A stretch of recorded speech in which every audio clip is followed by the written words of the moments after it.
सुधारने के लिए थी। ठोकर कई बार इस जीव को इसलिए भी लगती है ताकि वो जीव उस ठोकर को खा के समझ जाए और समझ के उससे भी अच्छा काम करे। लेकिन जो इंसान ठोकर खा के भी नहीं समझता है उसका गुरु क्या करेगा, नाम क्या करेगा, सत्संग क्या करेगा, परमात्मा क्या करेगा, चाहे लाख कोशिश करो नहीं समझता है। उसने बहुत मेहनत की है, ये बैठा है, लेकिन फिर भी अब ये रास्ते पे है, ठीक है, इसको पश्चाताप है। लेकिन अब तो ये अपने आप को सिद्ध करके दिखाएगा तो हम उसको पश्चाताप करना मान लेंगे, तौबा करना मान लेंगे, इसकी गलती को भी मान लेंगे। और अगर आदमी और भी अच्छे काम करेगा तो उस पिछली गलती को भी छिपा देगा और ऐसा अच्छा करके दिखाएगा कि सब कुछ भूल जाएगा। कौन इंसान है जिससे गलतियां नहीं होती? हर इंसान से कोई ना कोई गलती होती है।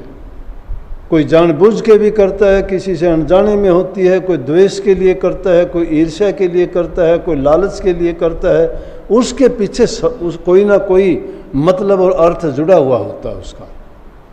जिस चीज़ के पीछे अर्थ जुड़ा हुआ नहीं होता इंसान उसकी तरफ देखता भी नहीं है कभी भी। लेकिन किसी न किसी रूप में उसको कोई ना कोई ऐसी बात होती है कि जिसके कारण वो ऐसा काम करता है। लेकिन संतों की लाइन में ऐसी चीज़ों को कोई स्थान और जगह नहीं है। एक बात को हम मान सकते हैं कि हो सकता है सबके हालात एक जैसे नहीं, वो उतना भजन में टाइम नहीं दे सकता, उतना सेवा में टाइम नहीं दे सकता, उतना नाम का सुमरण नहीं कर सकता। लेकिन उसके एक तो बस की बात है कि गुरु में यकीन और विश्वास तो पक्का रख सकता है। मान लिया शरीर उसका स्वस्थ नहीं है, तन से सेवा नहीं करेगा। मान लिया मन उसका भटका हुआ है और वो भजन में उसको नहीं लगा सकता है। मान लिया उसके पास इतनी सामर्थ्य नहीं है कि वो सत्संगों में जाके बार बार सत्संग का दर्शन का लाभ उठा सके। लेकिन ये बात तो उसके बस की है कि अपने मन के अंदर उस इष्ट को, उस गुरु को, उस नाम को बसा ले कि जिसके कारण फिर उसका विश्वास दृढ़ हो जाए। ऐसा विश्वास जो रखता है वो चाहे गरीबी की हालत में क्यों न हो, चाहे बीमारी की हालत में क्यों न हो, वो आदमी सुखाला रहता है, उसको दुख और ईर्ष्या नहीं होती। अभी वाणी अलग अलग सुनी गई थी, कहा गया दुख है, दुख है। दुख है क्या? दुख सोचने का नाम दुख है। जो इंसान सोच लेता है तो दुख है, नहीं सोचता तो नहीं है दुख। किस तरह से दुख की बात? एक बार एक आदमी के पास कोई नौकर था, नौकर उसकी बहुत सेवा करता था, बड़ा काम करता था, बड़ा विश्वसनीय था। तो एक बार उसको उसके मालिक को कहीं जाना पड़ा। मालिक बड़ा पैसे वाला था, धनाढ़ था। काफ़ी दिन में वो घूम फिर के लौट के आया तो कोई चीज़ लेके आया था, ऐसी शीशे की चीज़, बड़ी सुंदर थी देखने में। उसने कहा उसको कि इसको रख दे, अच्छी तरह रखना, संभाल के रखना, कभी ये टूट फूट ना जाए। उसने ले जाए कि क्योंकि विश्वास पात्र वही था, उसको उसने दी। बड़ी सेवा करता था हर प्रकार से, वो मालिक भी उस पर इतबार और विश्वास करता था। उसने उसको रख दिया और रखने के बाद क्या किया, एक दिन गया, दूसरे दिन सफाई करने लगा। उसने सोची सब चीज़ों की सफाई की है, इस पर भी धूल जमी होगी, इतनी सुंदर चीज़ है। उसको भी जब साफ करने लगा हाथ से छूट के और गिर गया। देखता है उसको गिरने के बाद में बड़ा दुख लगा, क्या करे, अब क्या कहेगा मालिक को।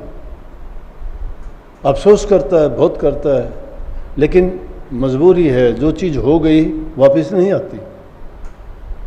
जो चीज़ हो चुकी है, बीत चुकी है, पछताओ उसके लिए, पछताने से नहीं, उससे शिक्षा लो कि ये मेरी गलती हुई क्यों।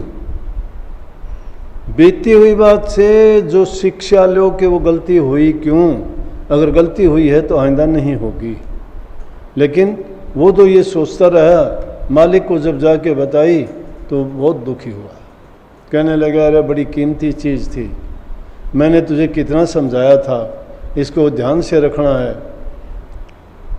कोई इसको गिरा ना देना, तोड़ ना देना, लेकिन तूने तो 2 दिन भी नहीं गुजरने दिए, उससे पहले ही उसका काम कर दिया। मालिक को बेचारा बड़ी उस बारे में सोचता रहा, चिंता बहुत करता रहा। रात को भी नींद नहीं आई। किसी की प्यारी चीज़ जब खो जाती है, टूट जाती है या कोई चुरा लेता है तो आदमी के दिमाग में वो हो जाता है कि कहाँ गई, क्यों गई, कैसे गई, कहीं इतने पैसे लगाए, वहाँ से मैं इतनी सुरक्षित ढंग से इसको लेके आया और देखो नौकर ने 2 ही दिन में तोड़ दिया। अब नौकर को भी नहीं निकाल सकता था क्योंकि उसका बहुत प्यारा विश्वसनीय था, ज़्यादा कुछ उसको कहा भी नहीं क्योंकि समझदार था कि कहने से क्या वापस थोड़ी आएगी वो।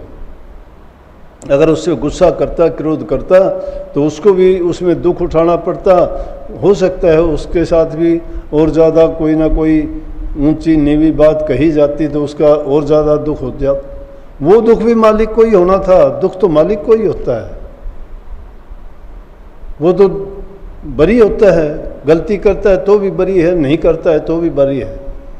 1 मिनट लगेगी करने वाले का, कह देगा मेरे से गलती होगी, लेकिन ये नहीं पता उसने कितनी बड़ी गलती की है, उसको ये नहीं पता कि उसने कितना बड़ा नुकसान कर दिया करने वाले का। और जब वो कहता है कि मैंने गलती कर दी तो एक बात में वो अपनी गलती को, उसको सब को जो किए कया को सोचता है कि मैं बरी हो गया उससे, लेकिन बरी नहीं होता है कभी भी। कर्म की मार रुका न पुकार, कर्म की मार बहुत बुरी है। कही है ना कबीर साहब ने एक शब्द में कहते हैं, जग में राजा प्रजा डांडा आगे जमपुर तारी। खोटा कर्म जब बन जाता है किसी से तो जग में तो, दुनिया में तो जो राजा है वो उसको राजा के नियम के मुताबिक उसको यहाँ सज़ा मिलती है, और जब यहाँ से जाता है तो जमपुर में जाके उसको दूसरी सज़ा और भोगनी पड़ती है उस कर्म फल के लिए। परंतु राजा इसी चिंता में पूरी रात सोया नहीं, रात में नींद नहीं आई, इधर उधर देखता है कि नौकर को भी देखूं, वो भी कहाँ सोया होगा, उसने इतना बड़ा नुकसान किया है, वो भी सोचता होगा, लेकिन जाके देखता है तो नौकर खर्राटे मार के सोता है। खर्रा सोच की बात है, मालिक तो सोचता है मेरी चीज़ थी, ये नुकसान हुआ है, कितनी मैंने कठिन तरीके से किस प्रकार से सुरक्षित ढंग से यहाँ लेके आया। वो इसी उधेड़बुन में उसको नींद नहीं आती है, नौकर जिसने नुकसान कर दिया और ठाठ से सोता है, वो खराड़े ले रहा है खर खर आराम से। राजा देख के हैरान हो गया कि मैं तो ऐसे परेशान हूँ, ये आराम से सो रहा है। लेकिन समझदार था, ज्ञानवान था। राजा ने अगले दिन उसको नौकर को बुला के कहा कि अरे भाई बात सुन मेरी। बोले हाँ बोलो। बोला कि वो जो मैं ले आया था, बोले हाँ जी, वो आपने तोड़ दी ना चीज़, वो मैं तेरे लिए लेके आया था, वो तेरे लिए लेके आया था, तूने उसको तोड़ दिया। अब वो चिंता में पड़ गया। ये बात करने के बाद जो उसका मालिक था वो तो आराम से अगले दिन बरी हो गया। ये कह के सोच थी पहले सोच उसकी मेरेपन की थी, मैं ले आया था, मेरा खर्च हुआ था, मैंने परेशानी उठाई थी, इसलिए उस सोच के कारण दुखी था वो। ये है दुख। दुख बाहर से नहीं आता है, कहीं से भी अंदर से पैदा होता है। वो दुख उसने उसको दे दिया, इसीलिए कि मैं मेरी का रोग दुनिया में सबसे बड़ा है। मैं अभिमान है, मेरी के उसके साथ लगाव है, मोहब्बत है, मोह है।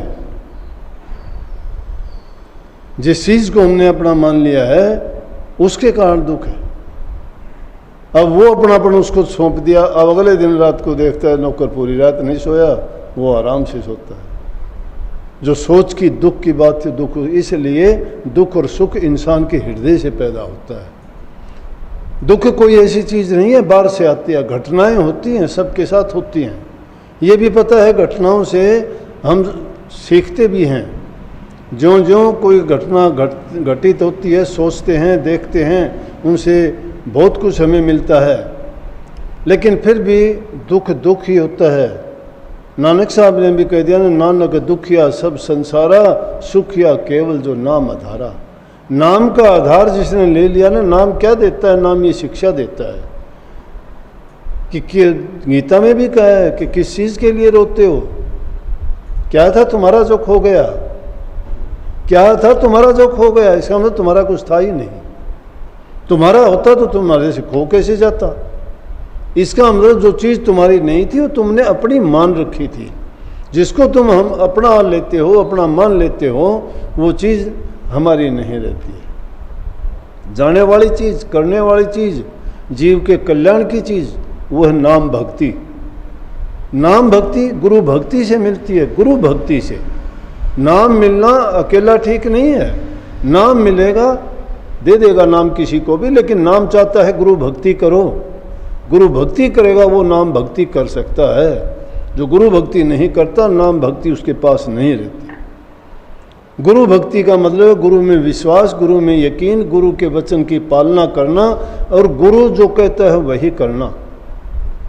गुरु क्यों करवाता है ऐसा?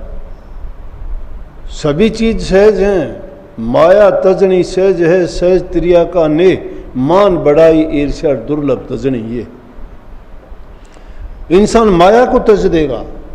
हर कोई, बड़े बड़े राजा महाराजाओं ने छोड़ दिया।